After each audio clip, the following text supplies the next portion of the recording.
दोस्तों, आज बहुत खुशी की बात है कि आज यहाँ पे महाराज जी आए हुए हैं और महाराज जी से बहुत सारे बात करेंगे हम लोग कि क्यों होली मनाया जाता है, इस मौसम को क्यों उत्साहित रूप से मनाया जाता है, फागुन का महीना इतना क्यों अच्छा होता है। और इसी सब विषय के बात करने के लिए वृंदावन से महाराज हमारे साथ आए हुए हैं। आइए उनसे कुछ खास बातचीत करते हैं इन्हीं के विषय से। बताइए महाराज जी, होली और फागुन माह को इतना धूमधाम से क्यों लोग मनाया जाता है, इस महीना को भी और इस पर्व को खास करके क्यों मनाया जाता है? सभी को राधे राधे, सभी दर्शकों को राधे राधे। जो चैनल से आप आए हुए हैं, बहुत बहुत धन्यवाद सभी आपके दर्शकों को। आज हम अपने खेतों की तरफ घूमने आए हैं, बहुत आनंद लग रहा है। और इस हरियाली को देखते हुए, ये फागुन का महीना है और बहुत इस महीने में सब लोग आनंद रहते हैं। और इस महीने में सबसे बड़ा त्यौहार हम लोगों का होली मनाया जाता है। यहाँ से हमारा मतलब आनंद का आता है और इसमें जितने भी सपरिवार आपस में होली खेलते हैं और आनंद लेते हैं। हम लोग भी इसी पर्व में जाकर के सबसे मिलते हैं, खुशी मनाते हैं। ऐसा मौका बहुत कम मिलता है। और इस फागुन के मास में ना, पूर्णिमा को जब हम लोग होलिका दहन करते हैं और चैत्र मास में हम लोग होली मनाते हैं। और इसी आनंद में कहते हैं कि सभी लोग बाहर से आते हैं, अपने गांव में, अपने शहर में, अपने परिवार से मिलते हैं और इस आनंद को खुशी से सब मिलकर एक दूसरे से मनाते हैं। और सबसे बड़ी बात यह है कि इस मास में अंतिम माह मतलब हिंदी में इसे अंतिम माह के रूप में मनाया जाता है। इसका सबसे बड़ा कारण क्या है?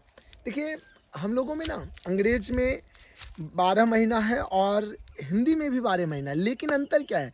वो लोग अंग्रेजी में मनाते हैं 1 जनवरी, जबकि हम लोग शुक्ल पक्ष प्रतिपदा चैत मास में मनाते हैं। पता है क्यों? क्योंकि इसमें मौसम भी बदलता है। जितने पत्ते हैं देखिए सूखे, सब टूट जाते हैं, हरियाली आती है, चारों तरफ लगता है पूरे विश्व में मौसम बदल रहा है, पूरे विश्व की दिन बदल रहा है, समय बदल रहा है हर तरफ। इसीलिए इस महीना को अंतिम महीना मानते हैं और चैत जो मास आता है उसको हम लोग शुक्ल पक्ष प्रतिपदा से हम लोग उसका नए साल मनाते हैं।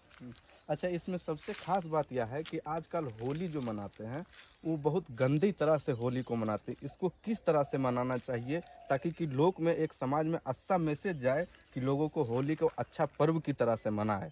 देखिए, होली को बुरे तरह से, गंदे तरह से वो लोग मनाते हैं जो हिरण्यकश्यप का व्यक्ति होते हैं।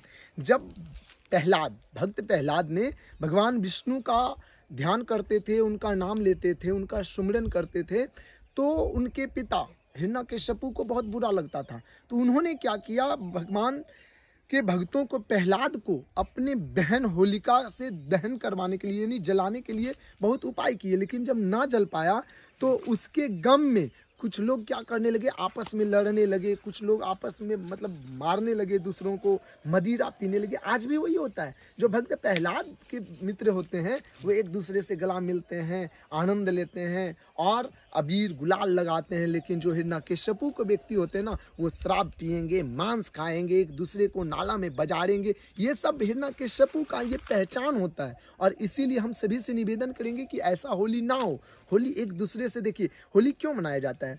जितने बुराई का हो, जितना घृणा हो, जितना तृष्णा हो, सबको हटा करके हम लोग आपस में मिलते हैं और उसको कहते हैं कि भैया इस साल भर में जो भी हमसे बुरा हुआ हो, जो भी गलती हुआ हो, उसको हटाओ और आओ गले मिलते हैं, आनंद लेते हैं और होली में खुशी खुशी सब मिलकर होली मनाते हैं। इसी सब बातों के लिए यहीं पे हम अपने रिपोर्ट को समाप्त करते हैं। जय हिंद, जय भारत।